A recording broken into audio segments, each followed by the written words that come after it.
नमस्कार, जय माता दी। मैं हूँ आपके अपनी लाइफ डिज़ाइनर जीतू आचार्य। वृश्चिक राशि यानी 2024 स्कॉर्पियो वालों के लिए कैसा रहेगा। करियर सबसे पहले, यानी आप काम कितना करेंगे। अब काम करेंगे या नहीं करेंगे, या किसी से काम करवाएंगे और खुद ऐश करेंगे। बहुत सारी चीज़ें होती है ना दिमाग में, हर कोई चाहता है कि अरे यार काम दूसरा कर ले, ऐश हम खुद कर ले। पर ऐसा कभी हुआ है क्या? आप जितनी भी पर्सनैलिटीज़ हैं जो आज बहुत अच्छे अच्छे पद पर बैठी हुई हैं या बड़े बड़े बिजनेस जिनके हैं, तो आपको क्या लगता है कि उन्होंने काम नहीं किया होगा, यानी काम नहीं किया है और खूब सारा पैसा कमा लिया। लेकिन हाँ, अब वो हो सकता है कंडीशन कि अब काम कम करते होंगे, थोड़ा घर बैठ के ही ऑपरेट कर रहे होंगे और बहुत सारा पैसा उनको मिल रहा होगा, बट अपने वक्त पर उन्होंने भी तो बहुत काम किया होगा। चलिए आपके करियर की बात करते हैं, आपके प्रोफेशन की बात करते हैं कि आप कितना काम करेंगे, या फिर आप काम करेंगे या नहीं करेंगे, और नहीं करेंगे तो क्यों आपके लिए ज़रूरी है कि आप काम ज़रूर कीजिएगा, ताकि आपका 2024 बहुत अच्छा बन सके अपने लिए और अपनों के लिए। सबसे पहले हम लग्न की बात कर लेते हैं आपके लिए, क्योंकि लग्न आपका बड़ा स्ट्रांग रहने वाला है। दो पॉजिटिव प्लेनेट इनका एस्पेक्ट आपके लग्न के ऊपर रहेगा। तो जब पॉजिटिव प्लेनेट सपोर्ट कर लेते हैं ना, तो चाहे काम करें या नहीं करें, ये व्यक्तियों के जीवन में पैसा आना शुरू हो जाता है। अब हो सकता है आपने बहुत पहले कहीं जा कर के कुछ इन्वेस्टमेंट की हो, पता चले 2024 में आप उसे ही खा रहे हैं और खूब सारा मिल रहा है, वो पैसा कई गुना ज़्यादा बढ़ गया आपका वो पैसा। तो ऐसी सिचुएशन भी हो सकता है आपके साथ बन जाए। यानी आपके लिए 2024 में करियर के मामले में, काम के मामले में अच्छा रहने वाला है। आपको काम भी मिलेगा, आपका पुराना किया हुआ काम है उससे भी बेनिफिट मिलेगा, आपकी पुरानी इन्वेस्टमेंट जो हो रखी है उससे भी आपको पैसा मिल सकता है।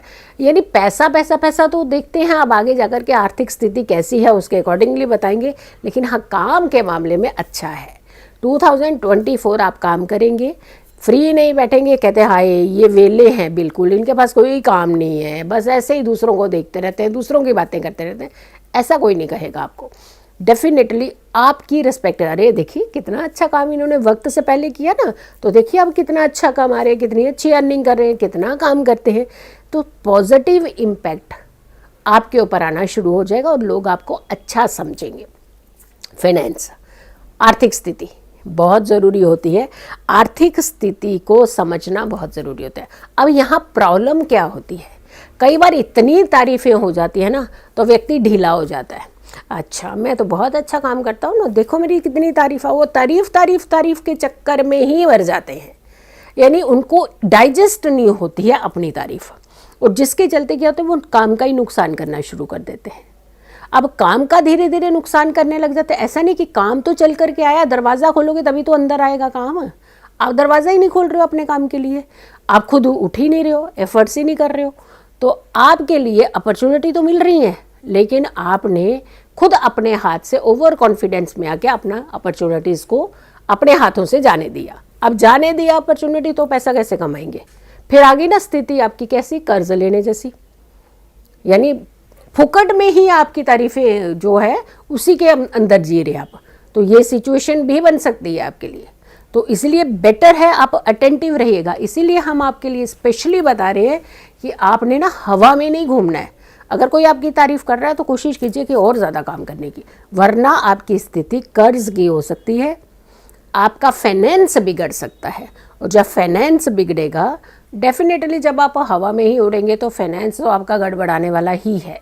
तो आपने हवा में नहीं उड़ना है, प्रैक्टिकल ज़िंदगी को समझने का प्रयास करना है, क्योंकि केतु का आपके 11वें भाव के साथ संबंध पड़ना, और ऐसे में व्यक्ति क्या करते हैं, जो पुरानी छोटी मोटी अमाउंट होती है उसे भी इन्वेस्ट कर देते हैं और उसे भी खर्च कर देते हैं, और उसके बाद फिर मांगने की सलाह देते हैं लोग कि आप उठा लीजिए, लोन उठा लीजिए, ऐसा कर लीजिए, वैसा। खुद का माइंड नहीं करता काम, तो आप दूसरों की सलाह में आकर के फिर कर्ज लगते हैं उठाने। तो ध्यान रखिएगा, कर्ज की स्थिति तो ठीक है, लेकिन कर्ज के चलते जायदाद भी आपकी बिक जाए तो ये गलत है। तो ध्यान रखना है, आपने गलत फैसले आपने नहीं लेने हैं। बड़ों की सलाह की आपको बहुत ज़्यादा ज़रूरत है। लेकिन आप मानेंगे नहीं, क्योंकि आपको लगता है कि आप ही सही कर रहे हैं सारी चीज़ें। आप बड़ों की सलाह मानना ही नहीं चाहते हैं, क्योंकि वक्त से पहले ऐसा लगता है आप बड़े हो गए हैं। तो कहने का मतलब है, चाहे आप कितने भी बड़े हो जाएं, आपके माता पिता आपसे बड़े ही हैं। तो अपने माता पिता की सलाह ज़रूर ले लीजिए। भले ही वो बहुत पढ़े लिखे नहीं होंगे, लेकिन उनकी ज़िंदगी का बहुत तजुर्बा होगा, उनका बहुत एक्सपीरियंस रहा होगा अपनी लाइफ का, तो उनकी सलाह आपको ख़तरे में नहीं डालेगी। तो इसीलिए आपने खास करके करियर को लेकर के इन चीज़ों का ध्यान रखना है। अब अगर हम बात करते हैं कि आपके फाइनेंस की, करियर की, ये सब चीज़ें हमने आपको बताई है, अब आपके स्वास्थ्य को लेकर के, हेल्थ को लेकर के बात करते हैं। हेल्थ का जो कंसर्न है आपके 12वें और 8वें भाव के साथ बन रहा है, और शुक्र और बुध के साथ भी इसका कंसर्न बन रहा है। तो आपने अपनी हेल्थ को इग्नोर नहीं करना है। समस्या छोटी सी होगी, लेकिन वो समस्या अगर आपने उसे नहीं रोका तो बढ़ सकती है।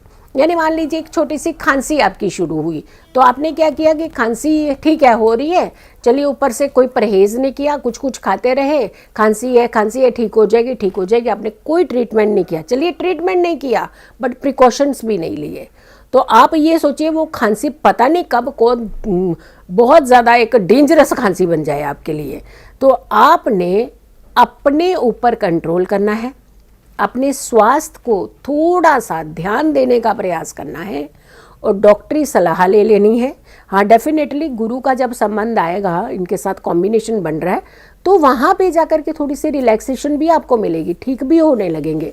बट वो तब ठीक होने लगेंगे जब आप किसी डॉक्टर की सलाह लेंगे। खुद डॉक्टर बन करके अपने आप बैठे होंगे कि ऐसे अपने आप ही ठीक हो जाएगा, तो वैसे कुछ नहीं होने वाला, हेल्थ में दिक्कत हो सकती है।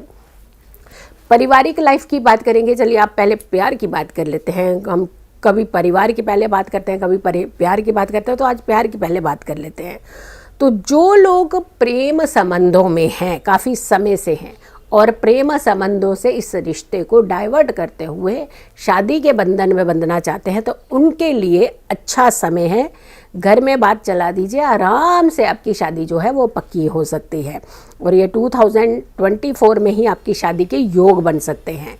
रिश्ता भी पक्का होगा, शादी भी हो सकती है। लेकिन एक चीज़ का ध्यान रखिएगा, प्यार में ना छोटी छोटी बातों को लेकर गलतफहमी भी राहु क्रिएट कराएंगे, क्योंकि राहु का प्रभाव होने से आपके रिश्तों के बीच में कुछ गलतफहमियां भी आ सकती हैं। तो ध्यान रखिएगा, उन गलतफहमियों को कोशिश कीजिएगा कि जल्दी सॉर्ट आउट करने का, ताकि ये गलतफहमियां ज़्यादा बड़ा रूप ना ले रहे और पता चले प्यार शादी से पहले ही अलग हो गए। तो ऐसा सिचुएशन ना बने, इसीलिए आपने थोड़ा सा अपने रिश्तों की ओर ध्यान देना है। पारिवारिक लाइफ की बात करते हैं। पारिवारिक लाइफ में ज़्यादातर जो समस्याएं होंगी ना, पति पत्नी के बीच में, माता पिता के बीच में जो भी प्रॉब्लम होगी, वो बच्चों को लेकर के बढ़ेगी। यानी बच्चे कोई चीज़ ऐसी करेंगे तो पति कहेंगे, अरे तुम्हारी वजह से हुआ, देखा आपने, मैंने कहा था ना इसको कंट्रोल करना। और अगर कि कभी बच्चे कुछ गलत करें तो पत्नी भी ऐसे ही रिएक्ट करेंगी, बिगाड़ दिया ना आपने, मैंने कहा था ऐसे मत करना। तो ये नहीं, एक दूसरे के ऊपर लांछन लगाएंगे। करेंगे क्या, कारण क्या होगा, संतान, और वो तो दूर बैठ करके मजे ले लेगी। तो यहाँ पे क्या होगा कि बच्चों को लेकर के पति पत्नी लड़ रहे हैं, माता पिता लड़ रहे हैं, बच्चे दूर बैठ करके मजे ले रहे हैं। फिर क्या करेंगे वो, मम्मी पापा ने ऐसा करा था ना, चलो मुझे ना कुछ पैसों की ज़रूरत है, मुझे कहीं जाना है। तो आप लोगों का फ़ायदा उठाने लगेगी संतान, और सिर्फ फ़ायदा नहीं उठा रही है, अपने लिए एक बहुत ही गलत कदम की तरफ वो बढ़ती हुई नजर आएगी, जिसकी वजह, जिसका कारण होंगे माता और पिता। तो ध्यान रखिएगा, आपकी राशि में खास करके ये प्रॉब्लम है। आपको बहुत ज़्यादा अटेंटिव रहना है अगर आप अपने संतान को सही रखना चाहते हो, अपने रिश्तों को सही रखना चाहते हैं, और अपने रिश्तों को आप संतान के साथ बॉन्ड भी अच्छा बनाना चाहते हैं। तो यहाँ सारी चीज़ों आपको बहुत कंट्रोल करने की ज़रूरत है। अपनी इमोशंस ज़्यादा थोपने नहीं है एक दूसरों के ऊपर। हाँ, बैलेंस करके अगर आप रिश्ते को चलाएंगे तो आपके लिए बहुत ही अच्छा ये साल बन सकता है, वरना बहुत ज़्यादा प्रॉब्लम, डिस्टर्बेंस आप अपने लिए तैयार कर सकते हैं। तो हम तो यही सलाह देंगे कि अटेंटिव रहना जो होता है, ये अपने आप में प्रिकॉशन और अपने आप में उपाय, रेमेडीज़ होते हैं। जब आपको पता है कि ये कारण, ये अवस्थाएं आपके घर में बन सकती हैं, तो क्यों ना आप इन चीज़ों को कंट्रोल कर सकें।